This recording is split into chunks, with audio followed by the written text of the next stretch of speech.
Welcome, everyone. We cannot see your faces, but that's all right. We know you're here. It's really nice to have all of you here at the window seat. We have Babita with us, and I'm going to introduce Babita in a couple of minutes.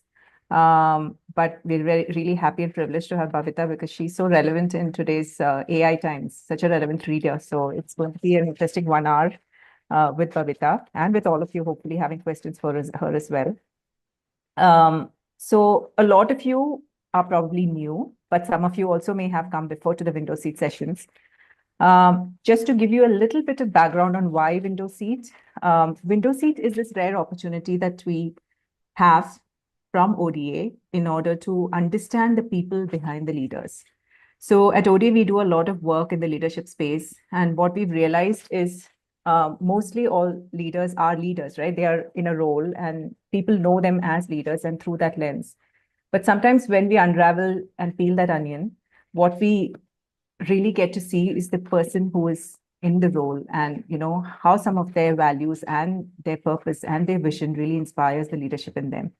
So this is such an opportunity to know the leader or the person in the leadership role in a more intimate and more close. I'm looking for a nice word to say, actually, more intimate and more vulnerable way in a way. So this is that rare opportunity.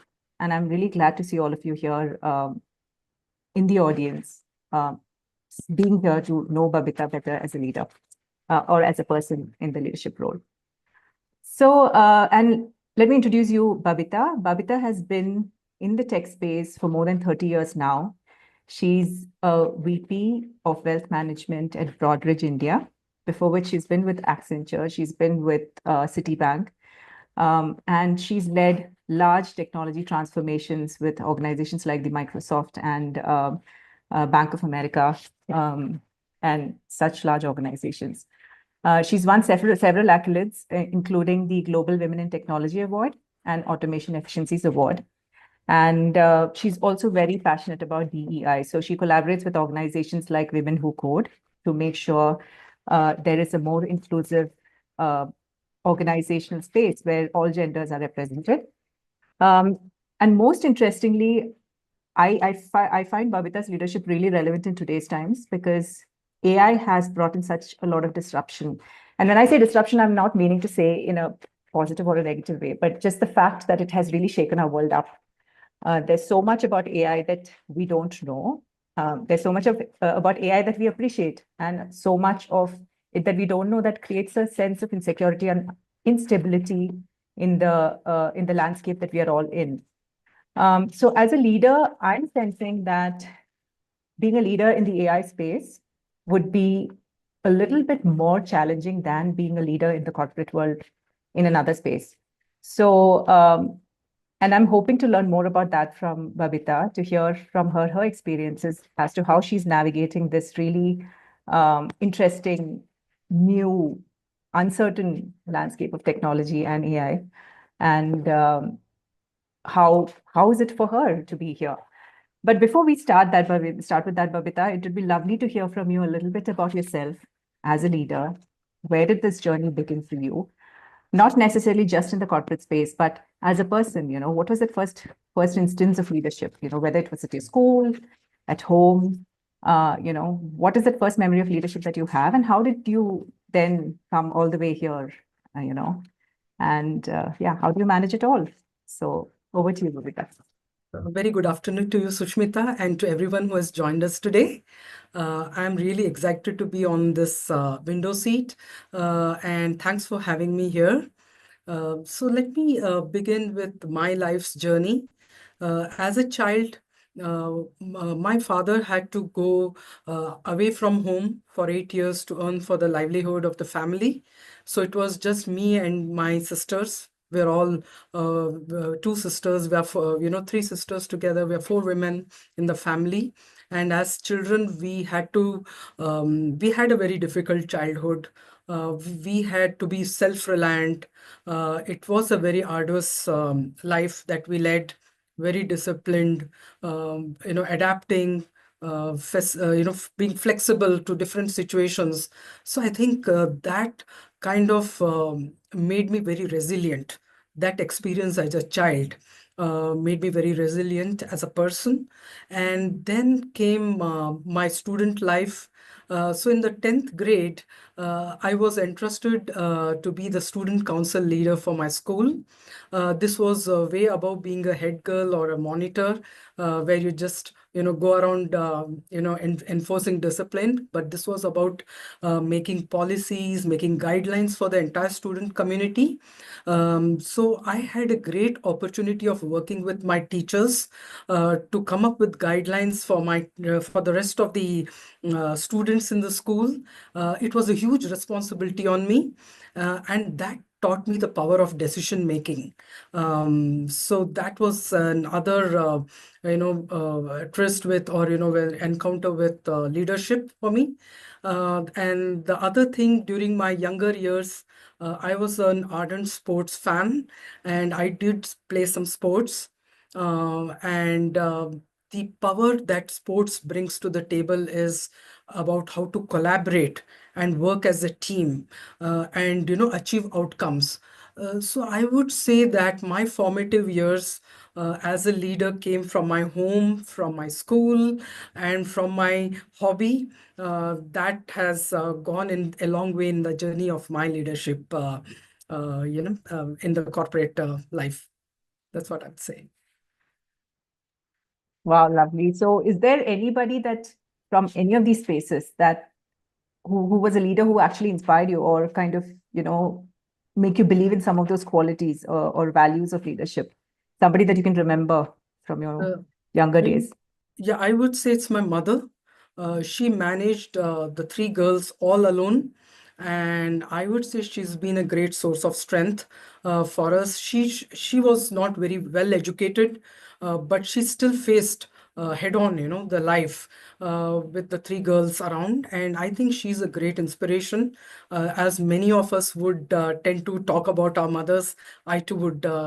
Definitely consider her as my one of my foremost, biggest role model in my leadership journey. And thereafter, in my corporate life, I have had multiple mentors, leaders, peers, team members from whom I always took away things. So let me quote our very own MD of Broadridge, Sheena Mori. She's a great leader. She's a dynamic and action-oriented leader. And I try to imbibe her qualities on a day-to-day basis. The way she comes forward with new ideas, new ways of working is always, mesmerizing me. So I would definitely, I look at Sheenam as one of my big role models.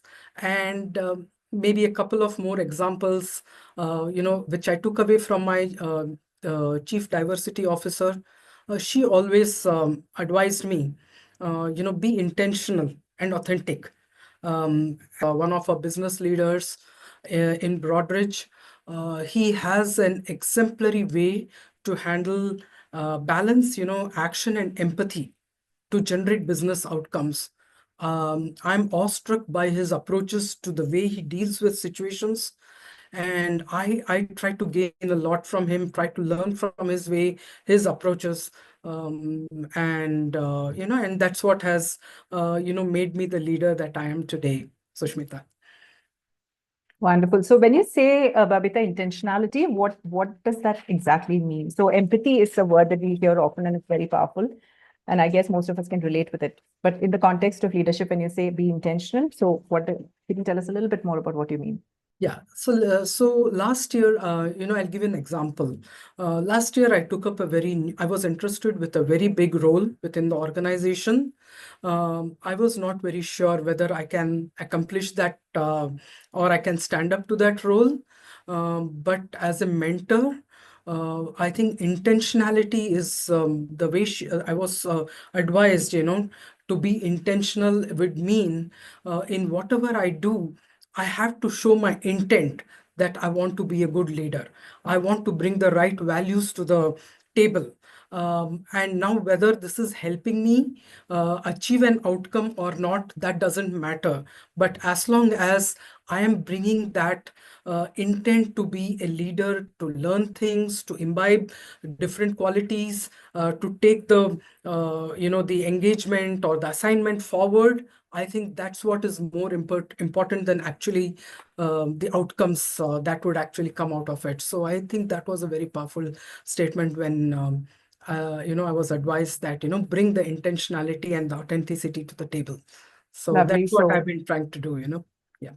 yeah, great. So you're talking about really walking the talk, no? The values that you espouse, how can you walk that with authenticity and be intentional about that? Yeah.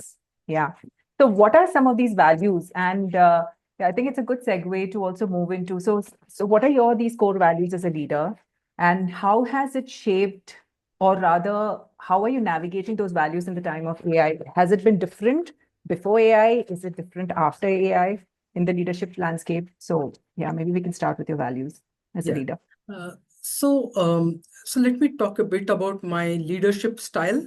This leadership style that I'm talking about is based on my personal experiences, my personal values, and as I mentioned about my formative years as a child.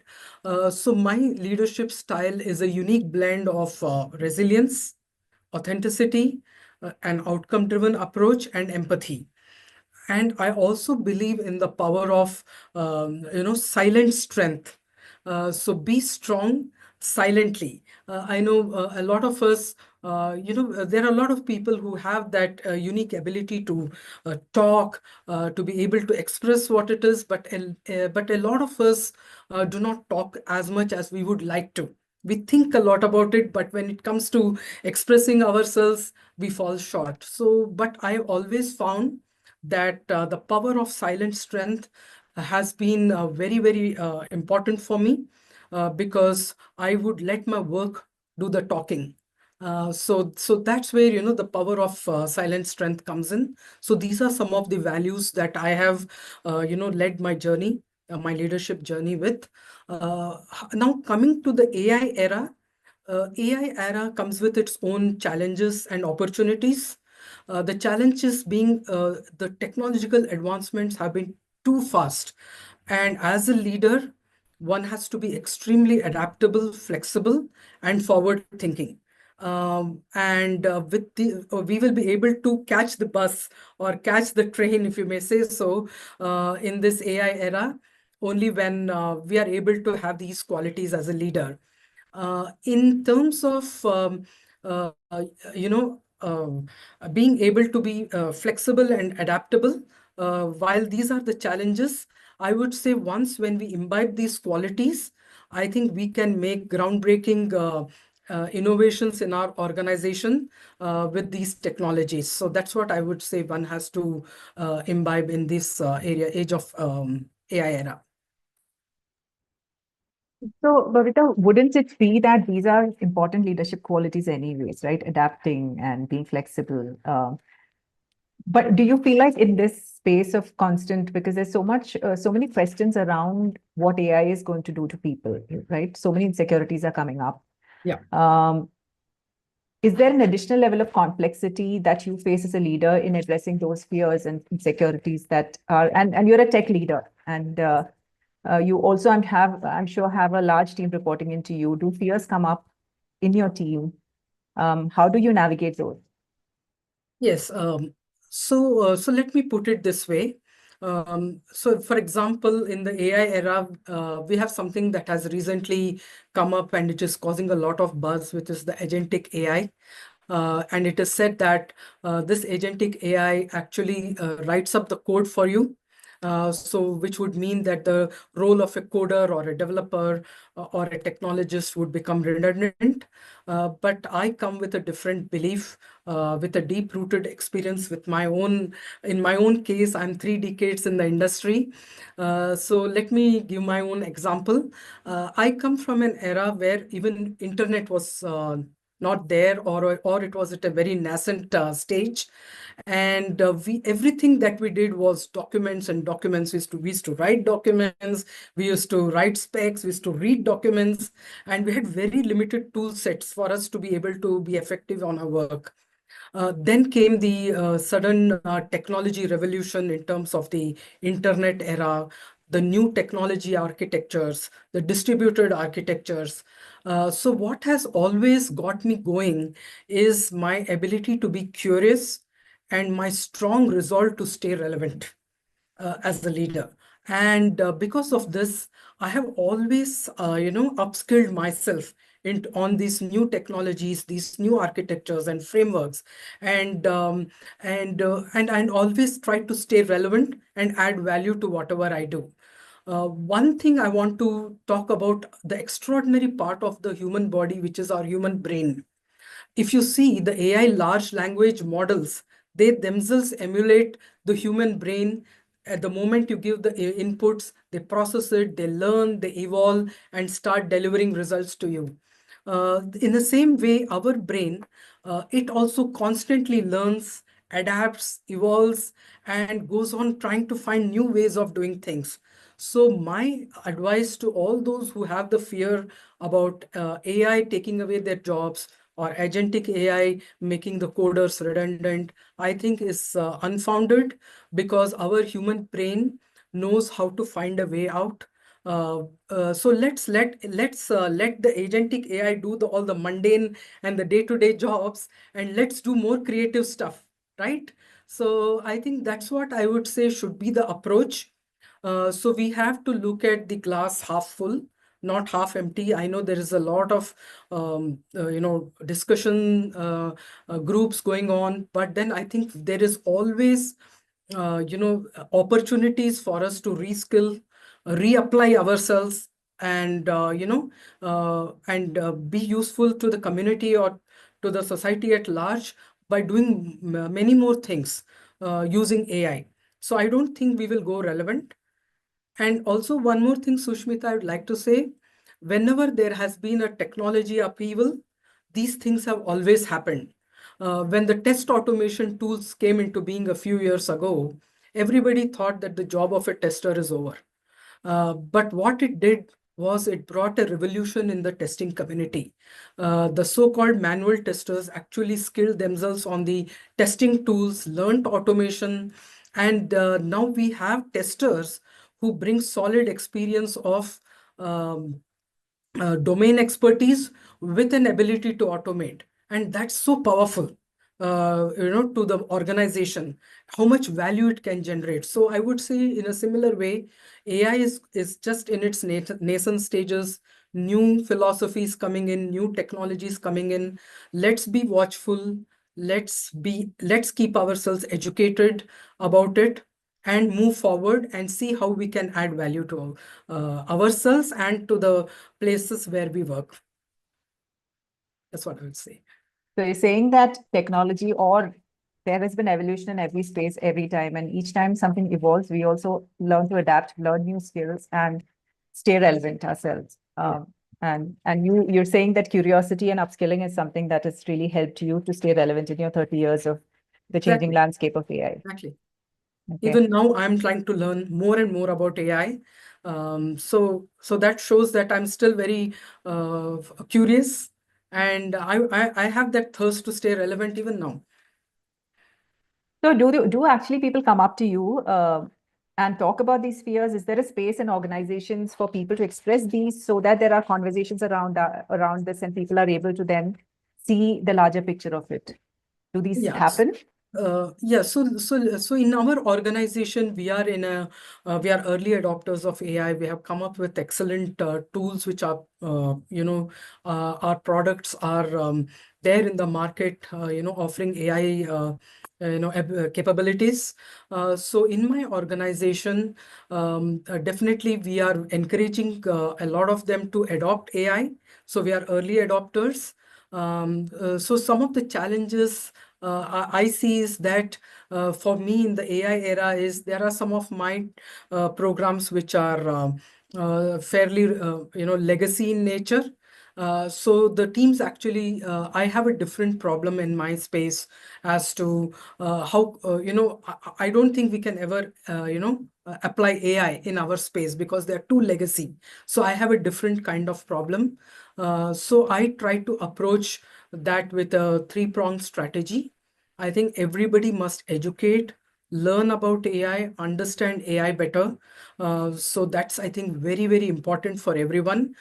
Before concluding whether AI is good or bad, I think education, empowering ourselves with the knowledge is very important. Whether we are having fears about AI or we are totally given up that AI cannot be applied in my space. So we have two extremes, and both of them, I advise the same thing, that first educate yourself, understand what AI can bring to the table. And the second approach is, the power of incremental innovation. I think we should look at bringing AI in bits and pieces, see how we can use that to improve productivity and efficiency. And I think that's where the real power of AI lies. Instead of going for groundbreaking, path-breaking innovations or transformations, I think incremental innovation is very powerful.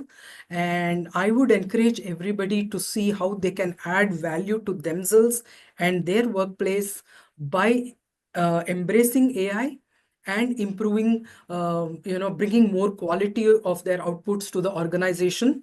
And so that's the second. And that's when people start realizing, oh, I have a use case. I can use it in my space. And actually, it has empowered me to do more, to do better. So rather than, telling that it's going to take away my job. There is something, so when you start having this kind of a mindset, it opens up different avenues for you to start thinking differently. Either you're on a legacy where you're totally given up hope that AI cannot be used, or you are so anxious that AI may take away your job. I think the power of incremental innovation to improve your day-to-day life, I think it's very powerful. You should try that, and then new vistas, new avenues open up for you to start thinking what more you can do with AI. That's when that's what will make you totally engaged with AI. Look at AI as a collaborative tool, not as something that is competing with you. Right. So when you're speaking about incremental innovation, to me, it also sounds like take your time, watch, understand, see what is the next step. So it involves a little bit of slowing down and really being observant and understanding and then moving forward. Yes. And in a way, it sounds a little contradictory to the whole AI landscape where everybody's rushing to do the next thing and everybody's rushing to, be the first one to. So in that particular scenario, it almost seems like an impossible task to really have that incremental innovation possible, right? I mean, it sounds like that to me. How do you see this? Yeah, so I don't think everybody needs to do that path-breaking innovation. There are a lot of people doing that. They are still in their own journeys of discovery and successes. So there are different models that have come in the market. There are several large language models that have come into being, but that doesn't stop us from exploring AI that will benefit our business and products. So, how is this going to benefit your clients, your customers, the users of your system? I think that's the perspective one should get into the space. I see whenever a technology transformation happens, not everybody does the transformation. There are a lot of people who adopt that transformation for the larger good of the community or the society or for the businesses. So I think we have to delineate both of them. One is there are technology exponential transformations happening, but not everybody needs to be on that boat. I think there is other aspects of AI where you can employ those transformations to suit your business needs, your products, your services. So I would encourage people to look at AI in that fashion. So how can I bring AI for the larger good of the people? So I think, so there are two facets to that. And the way we look at it is what makes the difference. Yeah, I think that perspective of really looking at it from the human-centered perspective that you're talking about, I think it's very important. And some people are really talking about it. Like you're one of the leaders who was talking about, how it needs to be looked at from a human perspective. But my question would be then, is it sometimes in contradiction to what the business goals are, right? Making AI human-centered. would it contradict with the business goals, or is it possible for it to be in alignment with business goals? Because eventually compromising on human beings and going in for, technology transformations at the cost of that is not going to sustain in the long term. And often businesses look at it in the short term in order for those quick gains. Quick gains. Yeah. Yeah, I understand from where you are coming, but every product or a service that the business has to offer, it has some customers, it has some users. Uh, so what would benefit an organization or a business would be to understand the inherent needs or the unseen needs of the end users or the customers or the users of those products and services. Um, so, uh, so what I would say is that so that human angle, uh, it is more to do with how you're developing a product or a service that has more inclusivity, that is more diverse in nature, and when you take that approach, it only helps a business. It will never be against a business interest, because that will help you add more customers if your product and service is catering to a large variety of users. So let me give you an example. Whenever you think of a human-centered solution or an AI solution, to be specific, it always we have to look at the inherent needs of a business. So it need not be a written document given by your customers which says do this 1 to 10 things. It's about understanding the human behavior. What are the pain points? So let me take a very good example. All of you must have heard about the Zomato co-founder Dipinder Goyal. If you see, what he does is he actually goes about as a delivery agent himself. Yeah. And he goes about delivering stuff to the customers.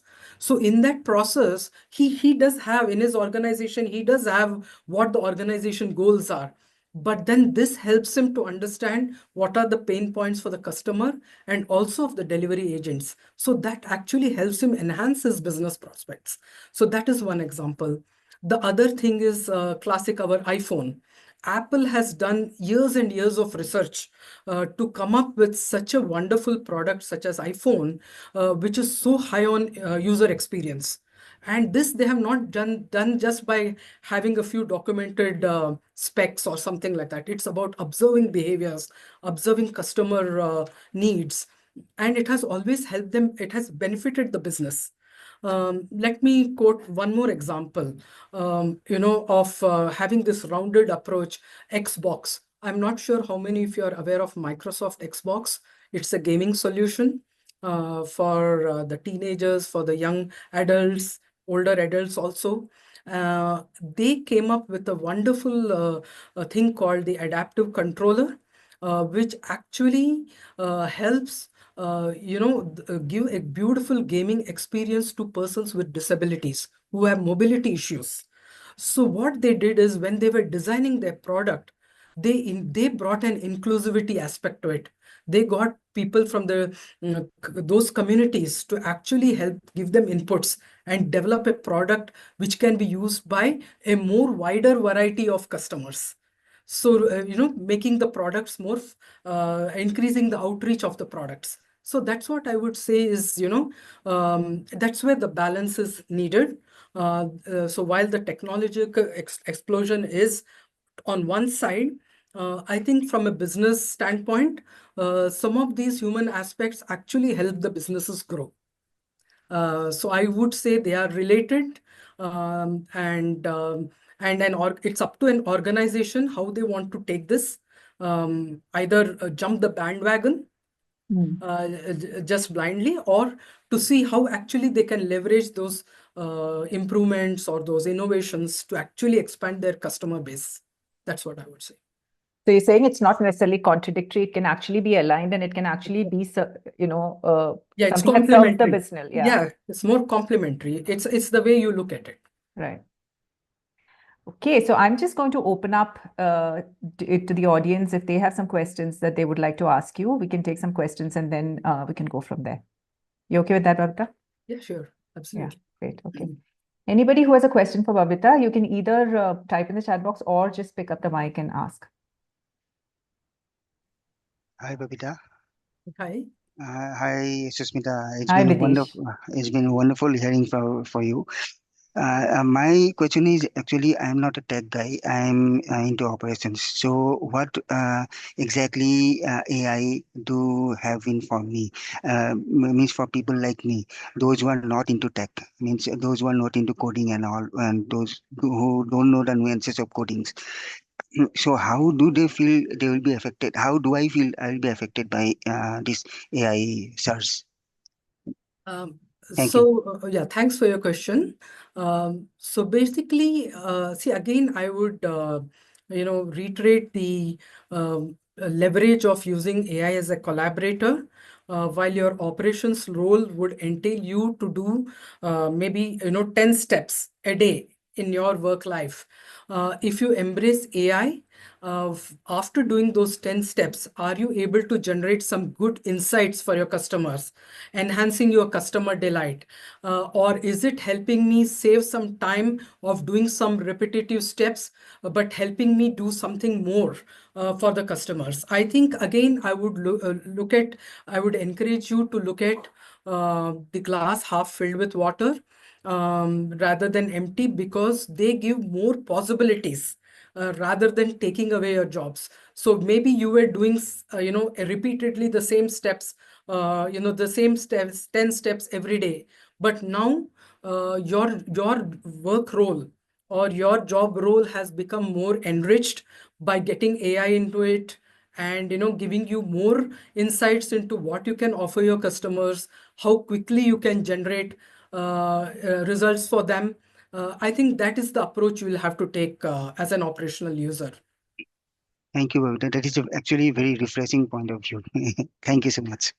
Okay, so I have a question, Babita. So you talked about, and just now you repeated that also, when you said that let all the mundane work be done by AI and let us focus on the creative part of the work, right? So could you give us some example of how you are seeing that within your own teams or organizations? How do you encourage your team to remain creative, focusing on solving? And I know that, and from having read about you a little bit, I also know that you are a real-time problem solver. That's one of your superpowers as a leader. So how do you make this happen? You know, getting people to focus on the creative part while AI. Yeah. So let me share an example. So as I told you recently, we are being challenged, as everybody is jumping the AI bandwagon.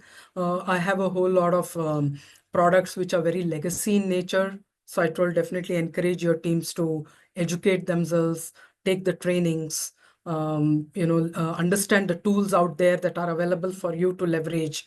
Then the power of incremental innovation. The other thing what we have done recently is I've done an innovation workshop for my team where we use the design thinking principles to actually get all the members of my team to huddle together. And here we had uh, you know we had uh, uh, we had people across cross section, that they are technology people, they are product people, they are senior associates, they are college grads. So we didn't differentiate. We brought everybody together and we used the design thinking principles to ideate, and we created around 25 ideas. Then what we did is we asked the teams to challenge each other's idea to see if they are valid enough or valuable enough for the organization. And with that we came up with 10 good ideas, and we further brought it down to 6, where we have now good ideas that we would like to take forward in our day-to-day work. So what initially the teams or thought that we can't do anything with AI, I think now we have a whole bunch of things that we can do with AI. I think it's just about unleashing our own selves, and and opening up ourselves to new things. I think once you do that, you can see the possibilities. What we are doing at a second step is we are seeing whether these ideas that we have generated, do they have a business potential? I think, and we have identified a couple of ideas that have business potential, which we can take to enhance our products, enhance our customer base, and see if we can give a better experience to our customers. So we are now doing a proof of concept on those which have business potential. Obviously, they will be reviewed by our internal architecting team, the AI teams, etc. But at least that is not stopping us from just accepting the status quo, but we're challenging the status quo and moving forward. So I think that is very important. That step is very important to move ahead in the AI journey. That's what I would say. So when you say there are 6 ideas that you shortlisted, what are a couple of them that you have come up with saying that, okay, this seems feasible and we can move forward with this in this AI journey? Yeah. So typically they are around improving productivity and efficiency. Can I explore? So there's a lot of data entry that happens. So can I use AI as a leverage to convert some of this text directly into my product? So that will save some of the time, the mundane task which I was talking about. It will save time from the the grueling task that one has to go. Can I do some conversions from as a voice command to text? Can I convert images to text? So these are all going to help save time. So I think these are some of the use cases, that we are exploring, which I would just like to share here. So we have a question from Praveen, and he's asking, how do we see ethical and bias concerns that AI missed to understand? Yeah. So whenever there is any new technology transformation, they always have some drawbacks. While they are offering game-changing, innovations, or they have a game-changing influence on the society with their technological advancements. What I would say is these are always evolving. We are always improving on our technology, roadmap. So the initial versions, if you see even the large language models, we started with ChatGPT version 2, 3, 3.54. So they're consistently evolving. So in terms of bringing ethical or, so definitely some of the AI models do hallucinate. So the results are sometimes not as expected, but then when you feed, so the concept on which the AI models work is it all depends on what data you're feeding to it. So as in when you go on improvising the data that you're feeding to the models, you are improvising the quality and the content, the context of the models, they start giving you better and better results. I would say if I have to develop an AI system or an AI strategy or AI design, it's good to involve more larger people from the cross section of the society. Maybe they should be domain specialists, technology specialists, or it could also be regulators who can sense, hey, is this something going against the regulatory thing? So I think involving more people, bringing that inclusive environment of, testing, designing and prototyping and developing and deploying. I think the more people you involve from different cross sections with the different personas, I think it will get definitely better AI systems. So currently this is evolving, and definitely these things are in progress. So deep research needs to be done. We need to look at multiple documents and get more stakeholders involved, end users involved, end users with different personas involved, so that we have a more robust AI systems, and these biases or hallucinations will slowly start getting reduced. I hope that answered your question, Praveen.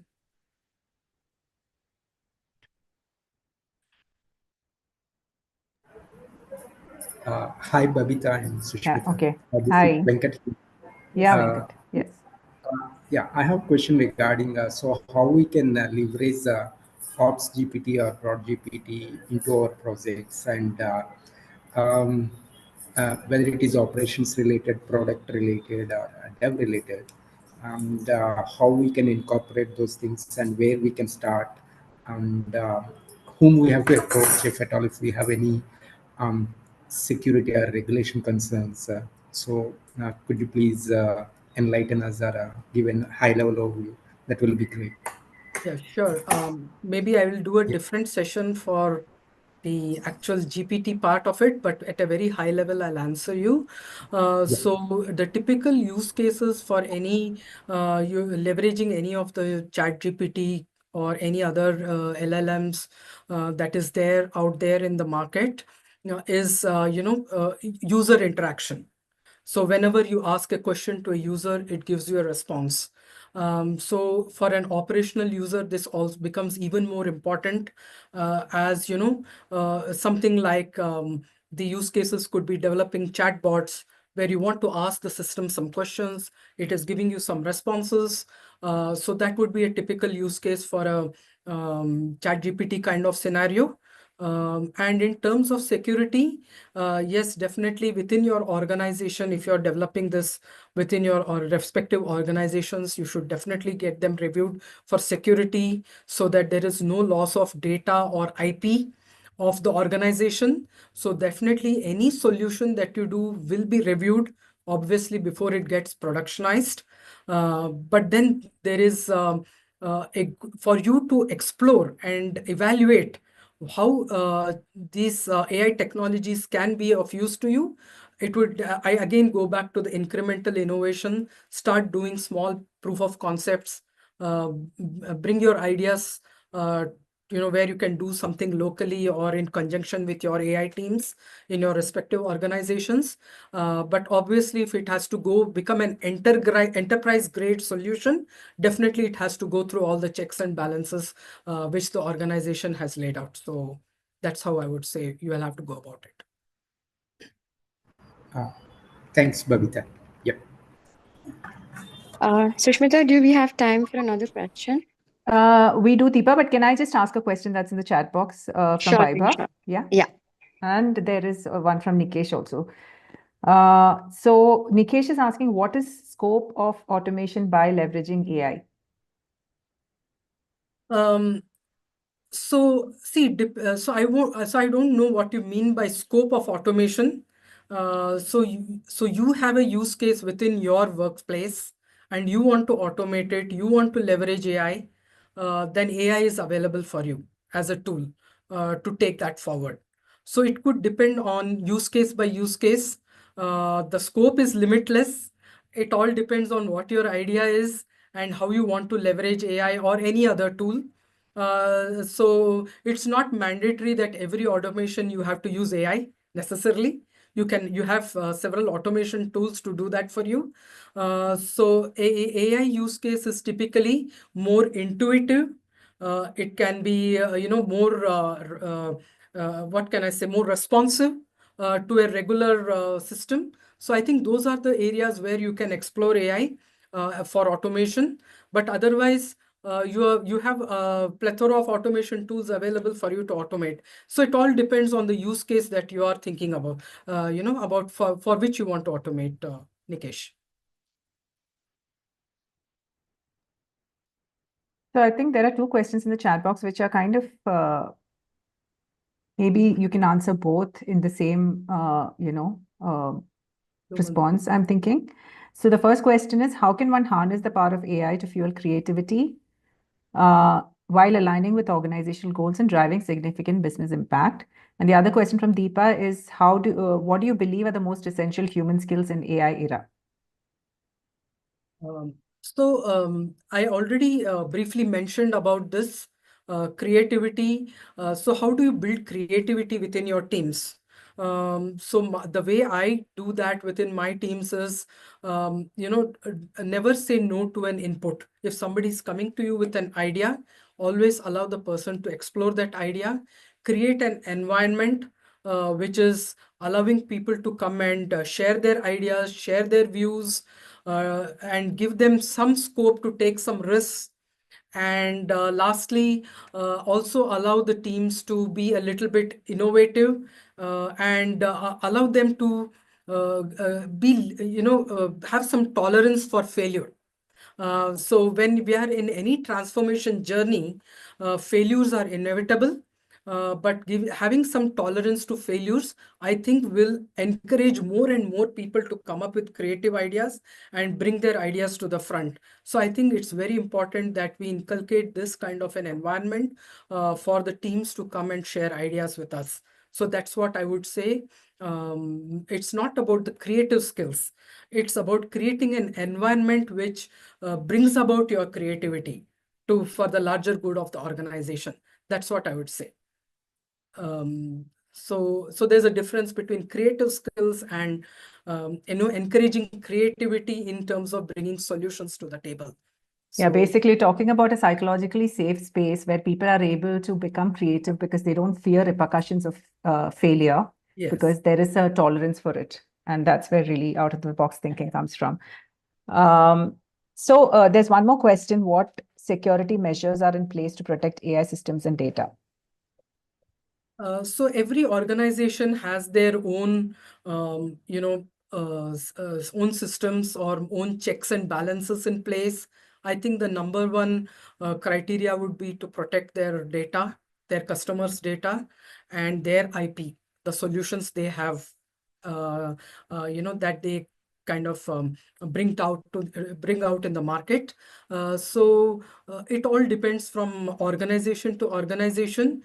How they view their security requirements, and plus there are regulatory things protecting the PII of a person, the personally identifiable information. There are so many laws across Europe, US, and elsewhere in the world or in the globe that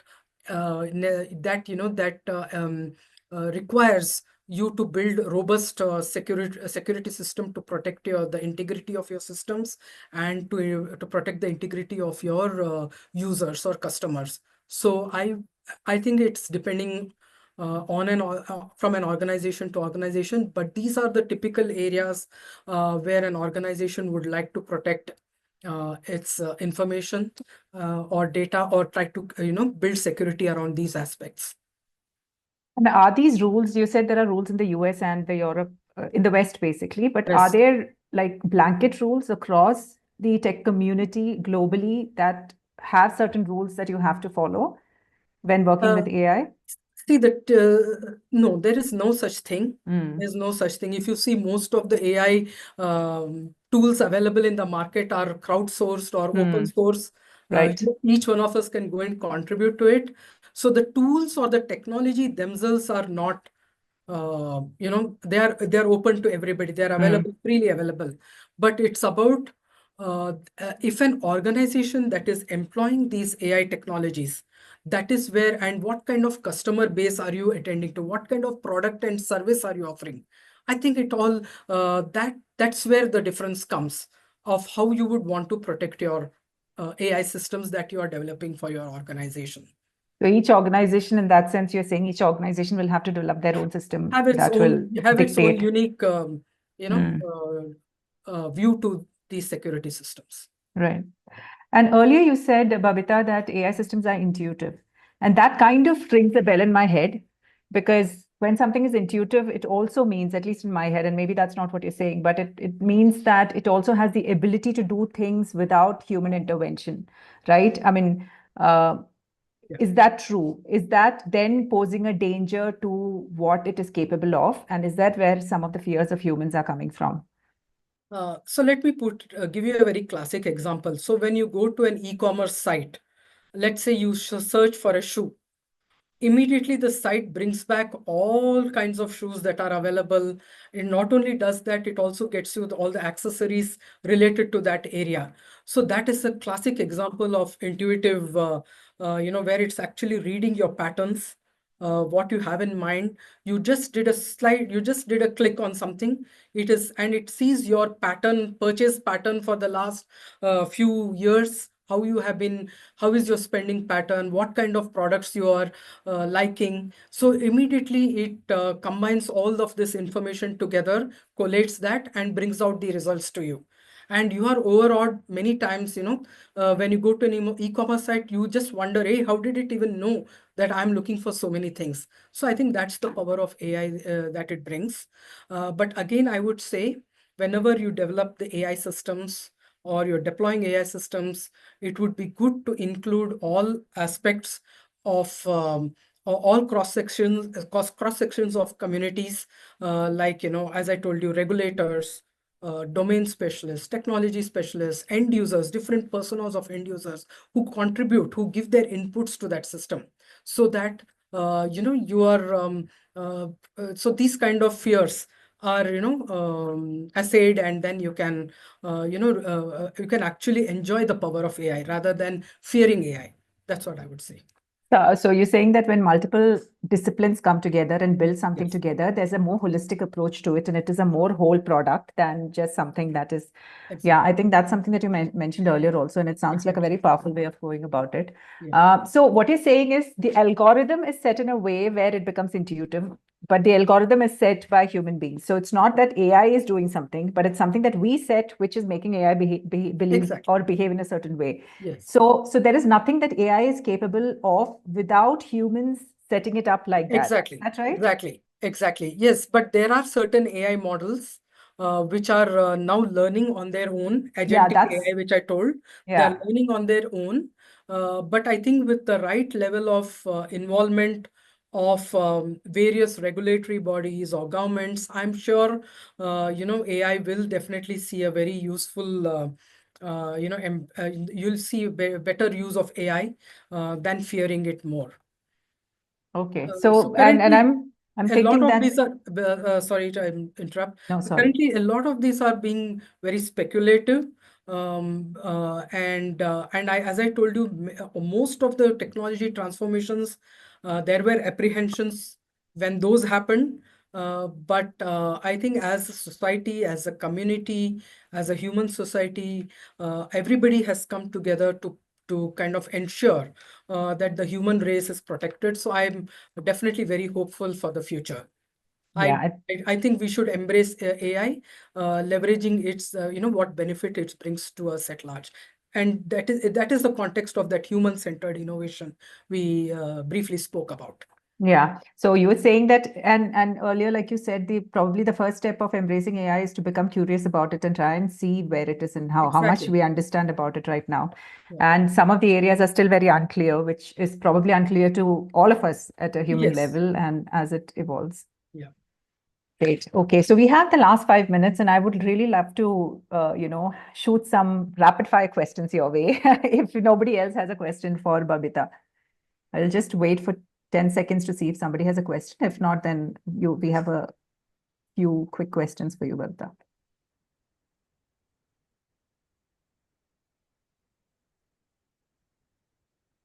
Okay, great. I think then we will move on to our rapid fire questions. Okay. So what is the best piece of advice that you have received, whether as a leader or as a person? I quoted this earlier also. Be intentional and authentic, and balance action and empathy for better outcomes. Lovely. This has stuck with me. Great. What's the worst piece of advice that you've received as a leader or as a person? I would not say, I wouldn't call it worst. I think the feedback or the advice that I got was maybe at the wrong time. Maybe it was not relevant, but I never dismissed it. I took it, and I have always reflected upon it at a later point in time and saw value in it. So I won't say any piece of advice was worst. I think every person gives an advice based on their personal experiences. Maybe their timing or relevance may not be right. That's what I would say. Okay.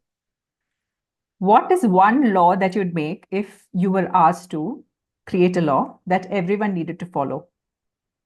I think give opportunity to learn, empower people to learn and grow, because knowledge is power. Empower everybody and give easy access to knowledge for everyone. That's what I would say. That's very Okay. So irrespective of the background. Everybody should get an opportunity to access knowledge, learn and grow. Excellent. And I'm just extrapolating that to saying that formal education should become more accessible to everybody. Yeah. Yes. Yeah. What, according to you, is one thing that every leader should do and one thing that no leader should do? Walk the talk. We spoke about it briefly. Only Right. then you get respected as a leader. You have to walk the talk. And what one should not do is to ignore any inputs that come to you, any feedback, because you don't know that feedback could be actually a game changer. So I would say always listen, have your ears open, and take that input that you get from people.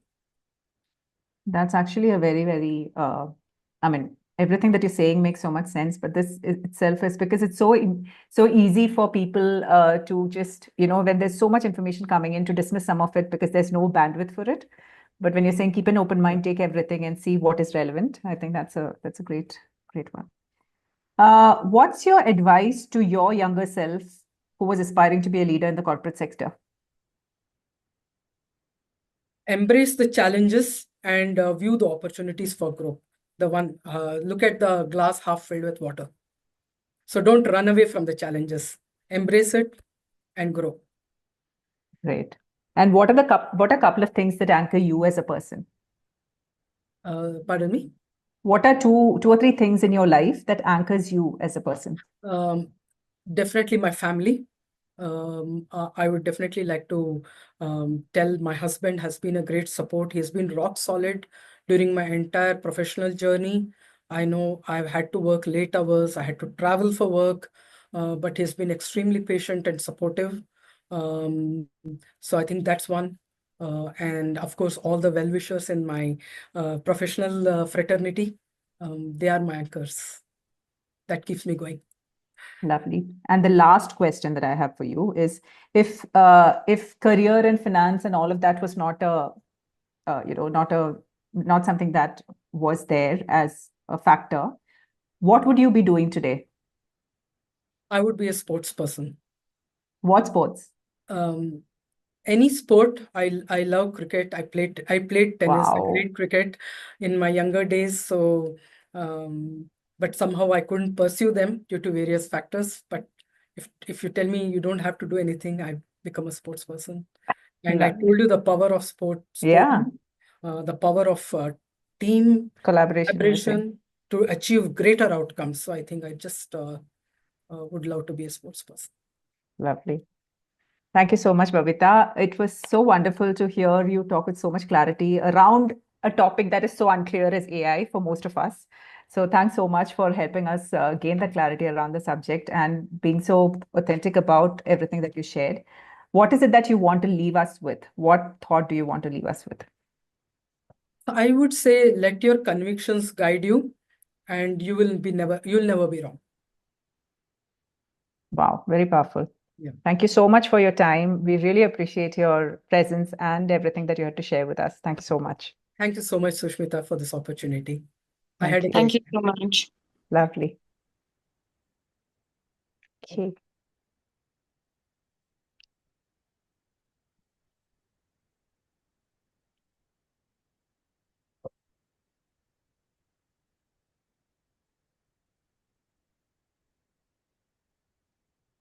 So we'll close the room now, and Babita, I'll be in touch with you. I'll write to you. Yeah, absolutely. Thank you so much. Thank you. Bye-bye. Bye.